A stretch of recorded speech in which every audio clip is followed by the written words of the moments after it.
50% কর দিয়ে যে কেউ বৈধ করতে পারবেন অপ্রদর্শিত জমি, ফ্ল্যাট কিংবা নগদ টাকা।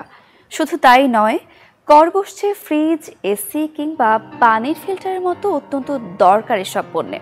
এমন অনেক বৈষয়িক বিষয়ই হয়তো আপনাকে আজ স্বস্তি বা বিচলিত করতে পারে। যাপিত জীবনে এমন অনেক ঘটনাই ছাপ রাখে আমাদের মানসিক স্বাস্থ্যে। তাই বলবো, বৈষয়িক বা অন্যান্য অনুষঙ্গের সাথে নিয়মিত যত্ন নিন আপনার শরীর আর মনের। শুভ সকাল। আমন্ত্রণ কেওয়াই স্টিল নিবেদিত সকাল 24-এ। আজ বৃহস্পতিবার 23 জ্যৈষ্ঠ 1431 বঙ্গাব্দ, 6 জুন 2024 খ্রিস্টাব্দ। আপনাদের সাথে রয়েছি আমি সারিকা তাবাসসুম। দর্শক, জাতীয় সংসদে আজ 2024-25 অর্থ বছরের বাজেট উপস্থাপন করবেন অর্থমন্ত্রী আবুল হাসান মাহমুদ আলী, যার আকার ধরা হয়েছে 7,97,000 কোটি টাকা। আগের বছরের সাথে তুলনায় এবার বাজেটের আকার বাড়ছে 4.5%। দেশের ইতিহাসে 82 বছর বয়সে কোনো অর্থমন্ত্রী প্রথমবারের মতো বাজেট পেশ করবেন। নতুন বাজেটে এনবিআর এর রাজস্ব আদায়ের লক্ষ্য ধরা হয়েছে 4,80,000 কোটি টাকা, যা বছর ব্যবধানে বেড়েছে মাত্র 11.5%। বরাবরের মতো বাজেটের মোট ব্যয়ের 2/3 বেশি যাচ্ছে অনুন্নয়ন খাতে। এর মধ্যে 4,69,000 কোটি টাকা থাকছে বেতন ভাতা, ভর্তুকি সহ নানা ব্যয় মেটাতে। আর সুদ পরিশোধের জন্য বরাদ্দ রাখা হয়েছে 1,13,500 কোটি টাকা।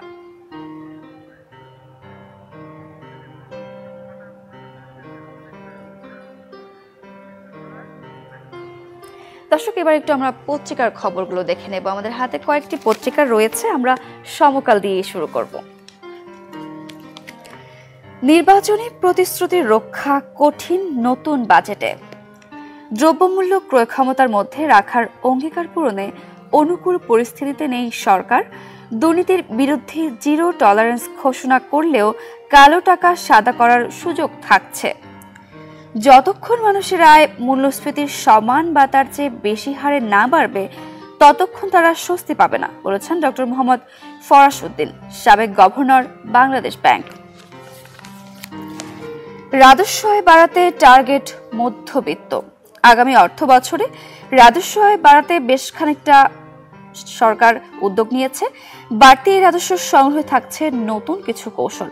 মধ্যবিত্ত শ্রেণীর মানুষের অতি প্রয়োজনীয় অনেক পণ্য ও সেবায় শুল্ক কর বাড়ানো হচ্ছে। কিছু ক্ষেত্রে আরোপ করা হচ্ছে নতুন বাধ্যবাধকতা। দর্শক, চলে যাব প্রথম আলোতে। প্রথম আলোর শিরোনামগুলো আমরা দেখে নেব। ছোট হচ্ছে বাজেটের আকার। আজ বৃহস্পতিবার অর্থমন্ত্রী আবুল হাসান মাহমুদ আলী জাতীয় সংসদে 7,97,000 কোটি টাকার বাজেট উপস্থাপন করবেন। আমরা শুরুতেই বলছিলাম এমনটি। এবার জোট সরকার গঠনের প্রস্তুতি নরেন্দ্র মোদীর। এনডিএর বৈঠকে মোদীকে নেতা হিসেবে মেনে নিয়েছেন সবাই। শরিকেরা কি পেয়ে সন্তুষ্ট থাকেন, 2-1 দিনে তা স্পষ্ট হবে। চলে যাব কালের কণ্ঠে। শুরুতেই যে শিরোনামটি চোখে পড়ছে, সংকট সামলানোর চ্যালেঞ্জ। দেশে বিদ্যমান চতুর্মুখী অর্থনৈতিক সংকট কাটিয়ে উঠতে আগামী অর্থ বছরের আয় ব্যয়ের হিসাব মেলাতে 8 বাজেট আজ 6 জুন ঘোষণা করছে অর্থ মন্ত্রণালয়। শ্রমিকরা কেন যেতে পারেনি দেখছি, দায়ীদের বিরুদ্ধে ব্যবস্থা নেব। মালয়েশিয়া প্রসঙ্গে প্রধানমন্ত্রী। মালয়েশিয়ার শ্রমিক পাঠানোর বিষয়ে কি সমস্যা হয়েছে তা খতিয়ে দেখা হচ্ছে বলে জানিয়েছেন প্রধানমন্ত্রী শেখ হাসিনা। ভ্যাটের চাপে ব্যয় বাড়বে। বাড়ি বানানোর উপকরণ ইটেও বাড়বে ভ্যাট। দর্শক, বাজেট প্রসঙ্গে আরেকটা শিরোনাম আমরা দেখছিলাম। এবারে আমরা চলে যাব দৈনিক ইত্তেফাকে। অর্থের সংস্থান ও মূল্যস্ফীতি নিয়ন্ত্রণে বড় চ্যালেঞ্জ। জাতীয় সংসদে বাজেট স্থাপন আজ। দর্শক, বাজেট নিয়ে আজ প্রতিটি পত্রিকাতেই শিরোনাম করা হয়েছে, আমরা দেখছিলাম। সিলেটে 3 লাখ মানুষ এখনো পানিবন্দী, ভাঙন আতঙ্ক। সিলেটের নদ নদীর পানি কখনো বাড়ে কখনো কমে। কোনো কোনো স্থানে পানি কমলেও সিলেট জেলার 3 উপজেলার নদীর পানি বিপদসীমার উপর দিয়ে প্রবাহিত হচ্ছে। উপজেলা 3টি হচ্ছে বিয়ানীবাজার, গোপালগঞ্জ ও ফেঞ্চুগঞ্জ, গোলাপগঞ্জ। এই 3 উপজেলার কমপক্ষে 3 লাখ মানুষ এখনো পানিবন্দী হয়ে দুর্ভোগ পোহাচ্ছেন। ব্রাহ্মণবাড়িয়ায় বিজয় মিছিলে গুলিতে ছাত্রলীগ কর্মী নিহত। হোমনায় পোলিং এজেন্ট সহ 2 জনের জরিমানা। বিজয়নগর ও নান্দাইলে 4 জনকে কারাদণ্ড। উপজেলা পরিষদের 4র্থ ধাপের ভোট।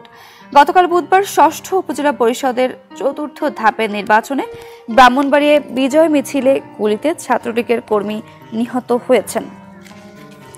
চলে যাব বণিক বার্তায়।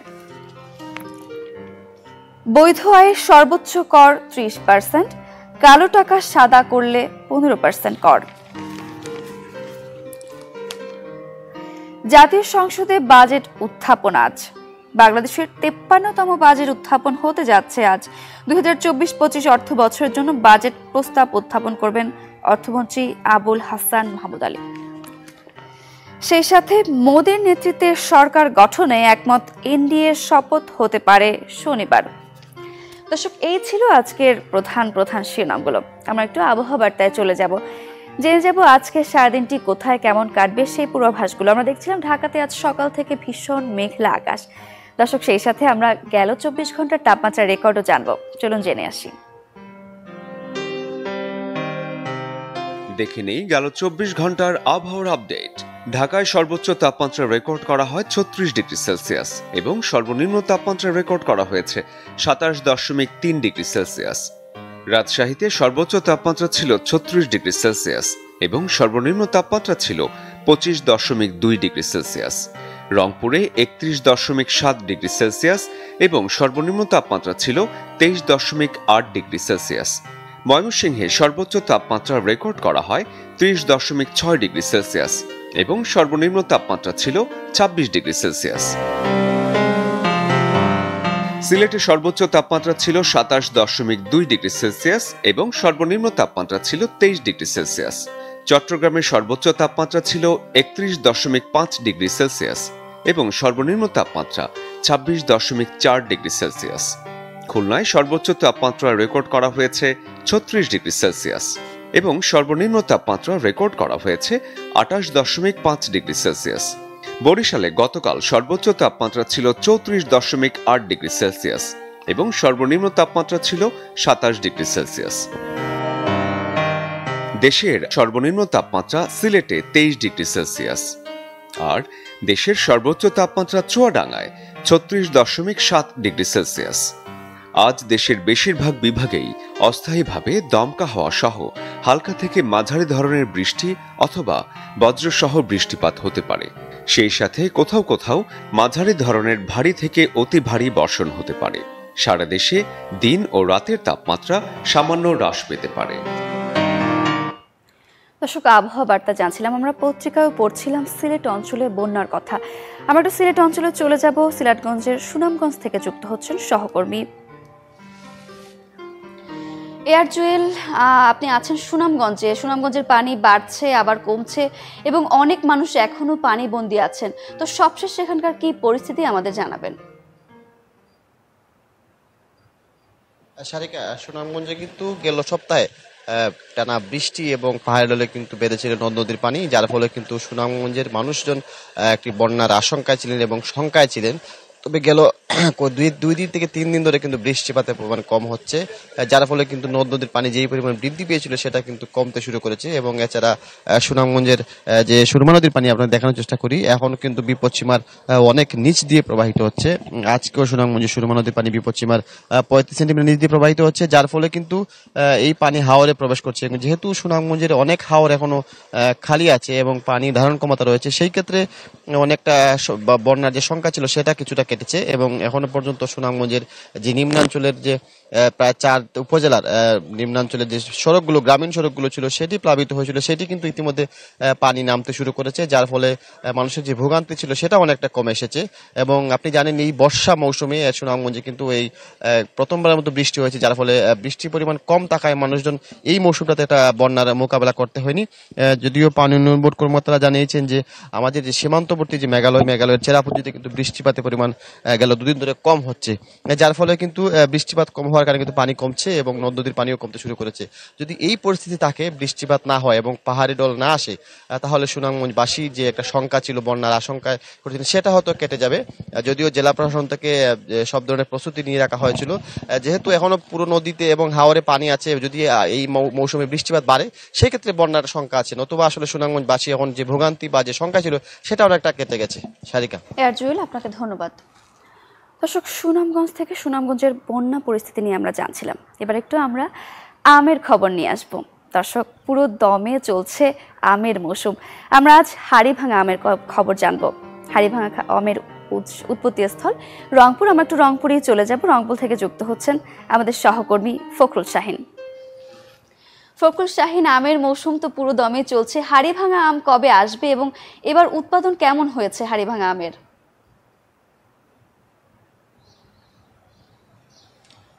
সারিকা, আমার পিছনে দেখতে পাচ্ছেন যে একটি আমের বাগান, সেটি কিন্তু হাড়িভাঙ্গা আমের বাগান। এবং আপনাকে জানিয়ে দেয়, সেটি হচ্ছে যে হাড়িভাঙ্গা রংপুরের বিখ্যাত আম, বেশি চাহিদায় পরিণত হয়ে গেছে এবং এটি জিআই পণ্য হিসাবে স্বীকৃতি পাওয়ার কারণে আরো বেশি এটি কিন্তু সুনাম অর্জন করেছে এবং এর চাহিদা কিন্তু বেড়েছে। এবং আপনাকে জানিয়ে দেয়, সেটি হচ্ছে যে এই সব আম পাকার যে এই সব আম পাকার পরে আসলে হাড়িভাঙ্গা আম পাকতে শুরু করে। এই কারণে একটু পরেই হাড়িভাঙ্গা আম বাজারে আসতে শুরু করে। তো আপনারা দেখতে পাচ্ছেন যে আম ইতিমধ্যে অনেকটা পরিপক্ক হয়ে গেছে এবং আগামী 10 দিনের মধ্যে এই হাড়িভাঙ্গা আম বাজারে পাওয়া যাবে। আমরা কিন্তু যারা আম উৎপাদনকারী তাদের সঙ্গে কথা বলেছি, আম চাষি যারা আছেন তাদের সঙ্গে কথা বলে কিন্তু আমরা জানতে পেরেছি যে আগামী 15 জুনের মধ্যেই হাড়িভাঙ্গা বাজারে আসবে। এবং আপনাকে জানিয়ে দিই, সেটি হচ্ছে রংপুরের পদাগঞ্জ নামে যে এলাকা আছে, সেইখানে কিন্তু প্রথমে হাড়িভাঙ্গা আমের চাষ হয় এবং আব্দুল সালাম নামে একজন আম চাষি, তিনি প্রথম আমের চাষ করেন এবং সেইখান থেকে আস্তে আস্তে রংপুরের এখন যে উপজেলাগুলো আছে 8টি উপজেলা, এবং এই উপজেলাগুলোর প্রায় উপজেলাতেই কিন্তু এখন আমরা হাড়িভাঙ্গা আমের চাষ দেখতে পাই। এবং আমি যেখানে আছি এটি হচ্ছে রংপুরের নাজিরদিগর এলাকা, এখানেও কিন্তু ব্যাপকভাবে আমের চাষ হয়েছে এবং এখানে যারা আমের চাষাবাদ করেন হাড়িভাঙ্গা আমের, আমরা তাদের সঙ্গে একটু কথা বলবো। এখানে একজন আছেন, আপনি তো হাড়িভাঙ্গা আমের বাগান পরিচর্যা করেন, দেখাশোনা করেন, একটু যদি বলেন যে আসলে হাড়িভাঙ্গা আম কি রকম পরিচর্যা করতে হয়, এর খরচ কেমন, যদি একটু বলেন। এবার আমের ফলন কেমন হয়েছে? আমের ফলন বেশি একটা ভালো না, এই বৃষ্টি আগস্ট ছিল না, বৃষ্টি না থাকার কারণে আমের ফলনটা কমে গেছে, কিন্তু আম বড় হয় নাই, আমের ব্যাপক ক্ষতি হয়েছে। কিছুদিন আগে খুব বাতাস ছিল, বাতাসের কারণে আম পড়ে গেছে, আমের সেই রকম একটা আম ফলন হয় নাই, বড় হয় নাই।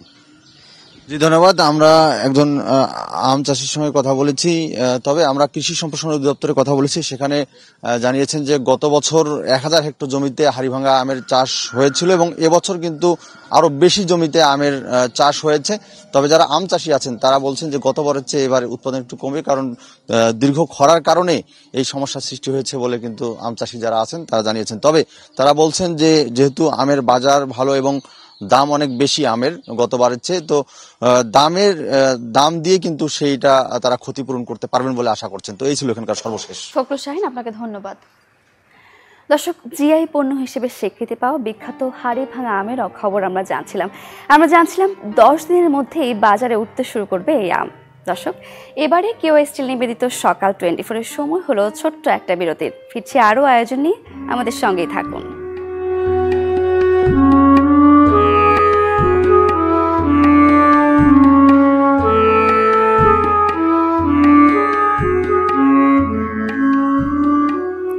ফিরে এলাম বিরতির পর। আবার আমন্ত্রণ কেও স্টিল নিবেদিত সকাল 24-এ। দর্শক, কুরবানির ঈদ একেবারে যেন দরজায় কড়া নাড়ছে। সেই সাথে সাথে ঈদকে সামনে রেখে প্রস্তুত করা হচ্ছে গবাদি পশু। হাটে উঠতে শুরু করেছে গরু, ছাগল সহ বিভিন্ন প্রাণীগুলো।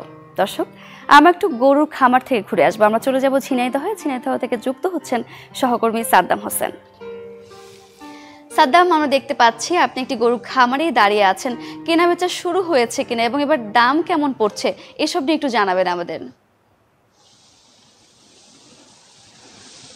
সারিকা দক্ষিণ পশ্চিমাঞ্চলের এই ঝিনাইদহ জেলায় বরাবরই কিন্তু কোরবানি উপলক্ষে ব্যাপক পরিমাণে পশু প্রস্তুত করা হয়ে থাকে, এবারও কিন্তু তার ব্যতিক্রম নয়।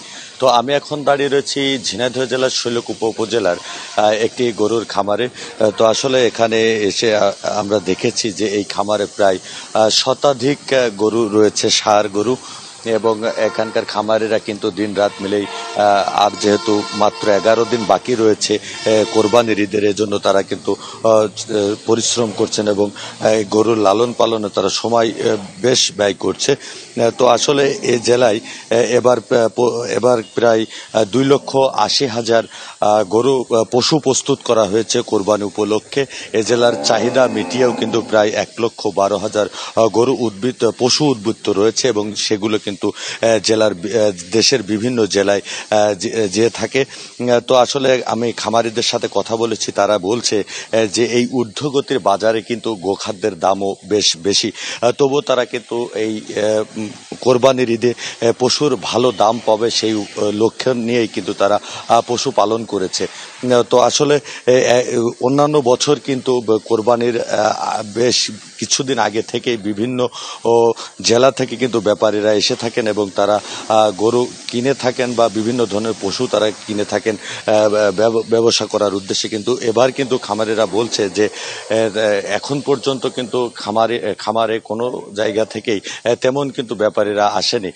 তবে খামারিরা কিন্তু আরো একটি কথা বলছেন যে বাজারে যেন ভারতীয় যে গরু এলসির মাধ্যমে এই কোরবানির ঈদে আগে যেন আনা না হয়, তাহলে কিন্তু দেশীয় গরুর দাম কমে যেতে পারে। তবে খামারেরা কিন্তু দেশীয় পদ্ধতিতে খড়, ভুসি, ছাল, কাঁচা ঘাস সহ বিভিন্ন খাদ্যর মাধ্যমে তারা কিন্তু গরু তারা লালন পালন করছে।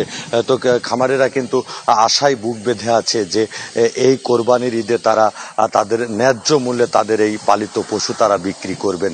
তো এখন পর্যন্ত কিন্তু মোটামুটি দাম ভালোই রয়েছে বলে খামারিরা বলছেন। তো এই ছিল ঝিনাইদহের কোরবানির পশু প্রস্তুতের সর্বশেষ পরিস্থিতি। সাদাম হোসেন, আপনাকে ধন্যবাদ। দর্শক, এবারে জন্মদিনের শুভেচ্ছা জানিয়ে আসব। আজ 6 জুন। আজকের এই দিনটি আপনাদের কিংবা আপনাদের প্রিয়জনের যাদের জন্মদিন, তাদেরকে সকাল 24-এর পক্ষ থেকে জানাই অনেক অনেক শুভেচ্ছা।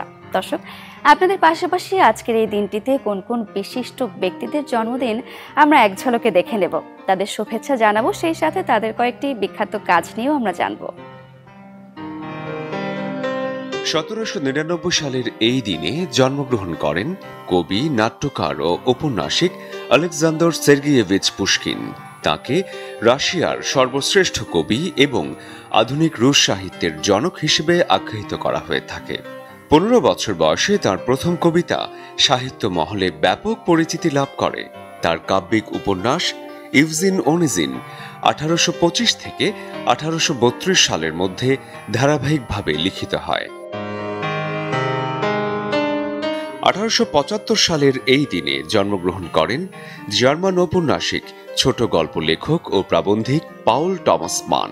1929 সালে তার প্রথম উপন্যাস বুদেনবোরক্সের জন্যই তিনি সাহিত্যে নোবেল পুরস্কারের জন্য মনোনীত হন। তার প্রতীকী ও বিদ্রুপাত্মক মহাকাব্যিক উপন্যাস, ছোট গল্প এবং নভেলা সমূহের মধ্যে মানের শিল্পসত্ত্ব ও বুদ্ধিবৃত্তিক মানুষের অন্তর্দৃষ্টি লক্ষণীয়।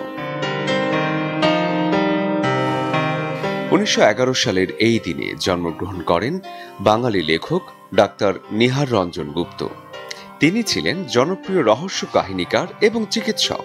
বিখ্যাত গোয়েন্দা চরিত্র কিরিটি রায়ের স্রষ্টা হিসেবে উপমহাদেশে স্মরণীয় হয়ে আছেন তিনি। উপমহাদেশীয় প্রেক্ষাপট ও উপযোগী করে রচিত হয়েছে তার রহস্য উপন্যাসগুলো। মোট 2 শতাধিক গ্রন্থ তিনি রচনা করে গেছেন। 1960 সালের এই দিনে জন্মগ্রহণ করেন আমেরিকান গিটারিস্ট, সুরকার, গীতিকার এবং প্রযোজক স্টিভেন সিরোভাই।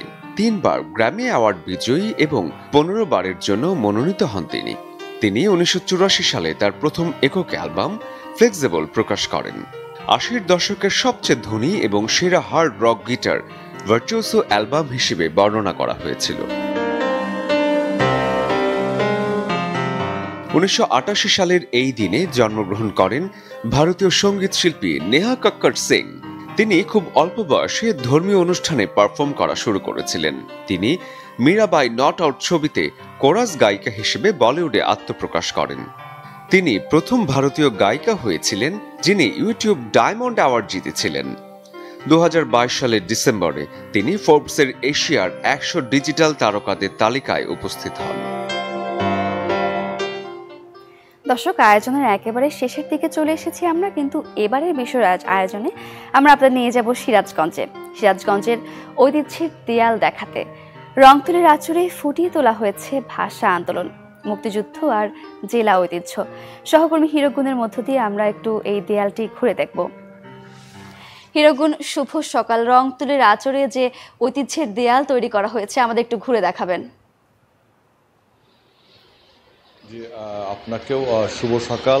আমরা আজকে একটি ভিন্নধর্মী দেয়াল কিন্তু আপনাদের দেখাবো, যে দেয়ালটি কিন্তু ফুটিয়ে তোলা হয়েছে। সেখানে ঐতিহ্য, ইতিহাস এবং উন্নয়ন চিত্র, ঠিক শহরের পৌরসভার সামনে যে দেয়াল, যেটির নাম দেওয়া হয়েছে কিন্তু ঐতিহ্যের দেয়াল। একটু আপনাদের সেই দেয়ালটি আমরা দেখাতে চাই, যে আপনি দেখতে পারবেন যে ঠিক এই সিরাজগঞ্জ শহরের কালেক্টরেট স্কুল অ্যান্ড কলেজের যে দেয়ালে, সেখানে কিন্তু রংতুলির ক্যানভাসে ফুটিয়ে তোলা হয়েছে মুক্তিযুদ্ধ, ভাষা আন্দোলন, সেখানে 6 দফা আন্দোলন এবং সিরাজগঞ্জের যে বিভিন্ন উন্নয়ন কর্মকাণ্ডগুলো রয়েছে সেগুলো কিন্তু আসলে ফুটিয়ে তোলা হয়েছে। আপনারা দেখতে পাচ্ছেন যে শহরের ঢুকতেই কিন্তু মানুষের দৃষ্টি কাটছে বিশেষ করে এই ঐতিহ্যের দেয়ালটি।